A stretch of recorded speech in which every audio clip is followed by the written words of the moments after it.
Whether it was a high-scoring hockey game between two playoff teams or their full-fledged boxing match that caught your attention this evening, chances are tonight's matchup between the New York Rangers and the Tampa Bay Lightning had you quite entertained. The Blue Shirts handled Tampa Bay by a score of 6-3 this evening, tallying their 8th win in their last 11 games.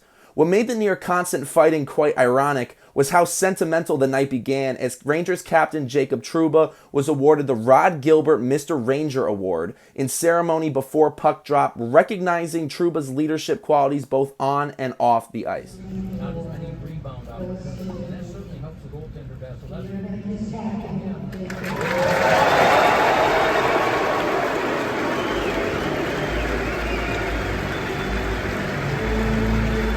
The Rangers were explosive in the first period, scoring 3 unanswered goals to begin the contest. They would draw first blood at the 13:47 mark, courtesy of a Chris Kreider tip-in on the power play to get New York on the board. Just over a minute later, Kaapo Kakko would strike again for the Blue Shirts, tallying his 17th goal of the year. And then just 2 minutes after that, a Tyler Motte wrist shot would boost the New York lead to 3 goals. In the span of about 5 minutes, the Rangers had this game in a 3-goal chokehold at the halfway point of the first period. Back up the boards it comes. Motte with a shot. Score! 3-0 Rangers.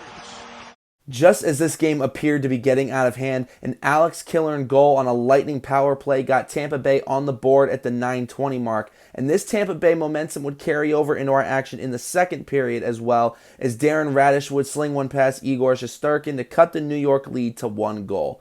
This momentum would be quite temporary, however, as Tyler Motte would strike again just 15 seconds later with his second goal of the game, bringing the score in this one back to 4-2 New York.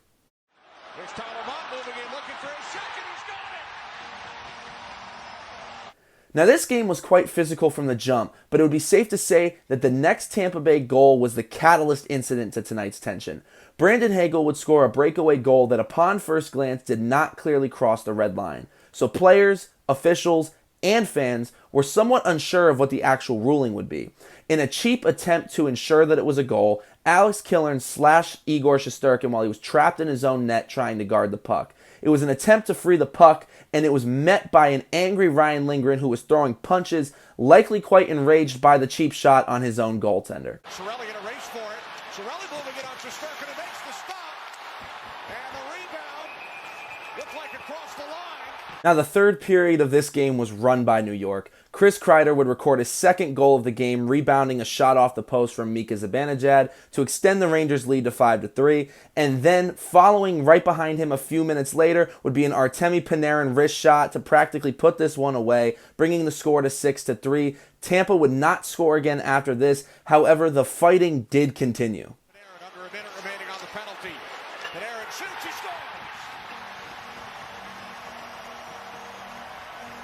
I've harped on the fighting quite a bit, so allow me to add some context for you all. After the final horn, the concluding penalty minute tally saw 28 penalty minutes for New York and 42 penalty minutes for the Tampa Bay Lightning. In the second period, Lightning center Ross Colton received 17 minutes of penalty time in one shift. After full-on attacking and body slamming Braden Schneider, they gave him 2 minutes for instigating, 5 minutes for fighting, and 10 minutes for misconduct. The fighting was so consistent throughout the entire game, and fans could never quite predict who the next aggressor would be. Colorado last year.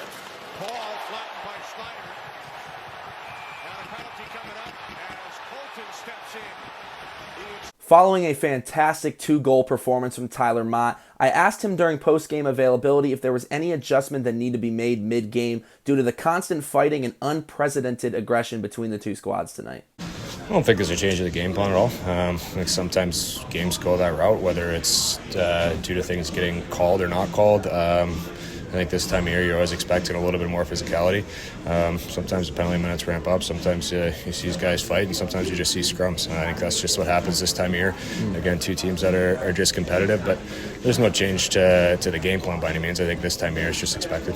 When the Rangers were not beating the brakes off of Lightning players, they were fast and aggressive on offense tonight, and that paid off for them big time. 2 goals from Motte, 2 goals from Kreider, and the unsung hero tonight, Mika Zibanejad, who had 3 assists. An impressive win from the Rangers tonight, and they look to keep it rolling tomorrow night as they take on the St. Louis Blues on the road at 8 p.m. Once again, 6-3 the final score in this one. For WFUV Sports, I'm Jack Warner. Tonight, the Islanders finally cracked the code to defeating the Tampa Bay Lightning, and in dominant fashion. New York entered the season series finale tonight with Tampa 0-2, just days after suffering a brutal 5-0 loss to them this past Saturday. That clearly did not carry over onto the ice for them this evening, as New York would win this one by a score of 6-1. The opening period in this one did not see any scoring, but was still a dominant showing from New York. The Islanders held Tampa Bay to 3 shots in the entire period, while getting off 12 of their own. They kept the pressure off of Ilya Sorokin, who, based on how he looked tonight, probably wouldn't have needed it anyway, posting an absolute gem in the net, saving 30 of 31 shots attempted by the Lightning. The second period in this game was about as dominant of a period as this Islanders squad has seen this season. Adam Pelech got the action started at the 16-14 mark with a wrist shot from deep to put the Islanders up 1 and break the 0-0 knot. And this would be just the beginning. Brock Nelson would tally his 33rd goal of the season on a one-timer off a feed from Samuel Bolduc at the 10:06 mark to extend this Islander lead to 2 goals. Nelson would be one of tonight's pivotal performances, recording 3 points on his goal along with 2 assists. I asked Brock about what he thought worked differently tonight in comparison to their brutal defeat by Tampa just days prior. I thought we had pretty good energy tonight.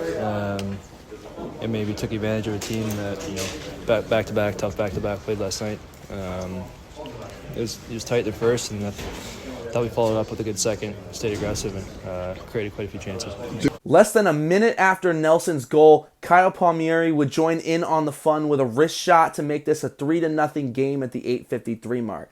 Tampa Bay's only goal of this game would follow this with 3 minutes to go in the period, as Nikita Kucherov would send a snapshot under the glove of Sorokin to make this a 3-1 game. This dominant period for the Islanders would end in fitting fashion, as Ryan Pulock would cash in a goal with 20 seconds left to make this a 4-1 Islanders lead at the second intermission. Nelson finding it. Ryan Pulock, he scores! Well, Ryan Pulock's having himself a night. Islanders 3-goal lead restored. The third period for New York was really just an extension of the second period, giving up no goals to Tampa and scoring another 2 for themselves to bring this one to a 6-1 lead. This would include a Simon Holmstrom one-timer off a feed from Bo Horvat, and then Bo took things into his own hands, scoring New York's 6th and final goal with 20 seconds left in regulation. This was a dominant performance for New York and a much-needed win for the Isles, as they hold the second spot for the wild card by a narrow margin, only leading the Pittsburgh Penguins by 1 singular point in the standings. The next 3 games will easily be the most important of New York's season, and it begins on home turf this Saturday against the Philadelphia Flyers at 7:30. Once again, 6-1 the final over the Lightning in this one. For WFUV Sports, I'm Jack Warner. The New Jersey Devils may have scored 8 on Thursday night, but the number that is on everyone's mind is the number 1, and it applies for 2 reasons. Jack Hughes is on 95 points now with 3 games remaining, just 1 point shy of Patrick Eliash's single-season points New Jersey Devils franchise record. He earned that back in 2000-2001, and Jack Hughes, with 3 games left after a 4-point night against Columbus, has the chance to break that and break Devils history in just his 4th season as a professional hockey player. I'm James Birle for WFUV Sports. And Thursday night, the New Jersey Devils absolutely routed the Columbus Blue Jackets by a score of 8-1. And in that one, they won their 50th game of the year. Just the second time in New Jersey Devils history have they had a 50-win season. Truly remarkable things in New Jersey this year. A team that was not even expected to be in a playoff race is actually the 3rd best team overall in the league with their 2nd best season in franchise history. And should they win one more, they'll tie their record from 2008-2009 that they got 51 wins in. And not to mention Vitek Vanacek didn't have a busy game against Columbus, only faced 17 shots, made 16 saves, but he keeps climbing up that wins chart, still is joined by only Marty Brodeur in 30-win seasons, Marty Brodeur with 14, Vitek Vanacek now on 33 wins. So terrific stuff from the New Jersey Devils on Thursday. Many milestones won, including Timo Meyer becoming a 40-goal scorer. Ryan Graves played in his 300th NHL game, and Jack Hughes, in addition to picking up points 92, 93, 94, and 95 on the season, picked up career points 200, 201, 202, and 203. So terrific stuff from New Jersey. So many accolades. And this one got started with Jack Hughes in the first period. It was a quiet first period, really. The Devils got off to a slow start, but it would be Hughes who opened up the scoring on a 2-on-1 chance that he kept himself to beat Michael Hutchinson, who was eventually pulled in the third period for former Devil John Gillies, who would go on to face a slew of shots in the third period. But in the second period, the Devils kept the meter running. Tomas Tatar, who had a goal disallowed in the first period, got on the board to make up for that. Then on the power play, it would be Jack Hughes again to add a second, his 42nd of the year. He's still chasing the goals record as well, 6 behind Brian Giunta, who got 48 back in 05-06. That is going to be a really tough record to break now with 3 games left. But a 2-goal game today, if he can replicate that 3 more times, he will not only have broken the points record, but will have equaled the goals record. A tall task, but if anybody can do it, Jack Hughes looks like it would be him in this season. Now, Columbus would get one back a bit controversially as there was a bit of a scrum in front of the net. Sean Corrali crashed into Vitek Vanacek. Not too much contact, but there was contact. And Juno Luoto gets his first career goal out of this by poking it underneath Vitek's pads and into the back of the net. The Devils would challenge, but the challenge would fail, and the Devils would go right onto the penalty kill, where they would go off to kill a penalty and immediately after score a power play goal of their own through Timo Meyer, who scored his first of 2 that night. Eric Halla joined the scoring parade into the third period to make things 5-1 before Meyer added his second. And then Damon Severson, just minutes after that, a shorthanded goal, killing a penalty. I had a 3-on-1 the other way, just a terrible swing. And it was 7-1 like that. And then just another few minutes after that, Ryan Graves makes it 8. And from this point, it became clear that the Blue Jackets were totally defeated. And you can't really blame them with what's going on with their club. So many players, key players out with injury, and they just really haven't gotten right bounces this season. You think of their goaltending situation. You look at like what the Devils had last year, bouncing between Merzlikins to Hutchinson and then to John Gillies, who had to come in the third period and really had a tough go of it, giving up 2 goals before even making a save. So it's really a tough time in Columbus, but that doesn't take away from what the New Jersey Devils were able to achieve in this game. Absolute domination from start to finish, and they took their chances, which is really, really exciting going into a potential playoff run and coming up against the Boston Bruins this Saturday. The man of the hour, though, was still Jack Hughes, even with Vanacek adding to the leaderboards, Graves having a milestone of his own, and Timo Meyer having one of his own. Jack Hughes is the man in New Jersey right now, and he plans on being that for a while. Got the chance to hear from him post-game. Take a listen. You know, the better I do, the better the team does, so... of course, you know, I want that record, and, you know, I'm going to be here for a lot of years, so I'd like to break it this year, but who knows, you know, we'll see what happens.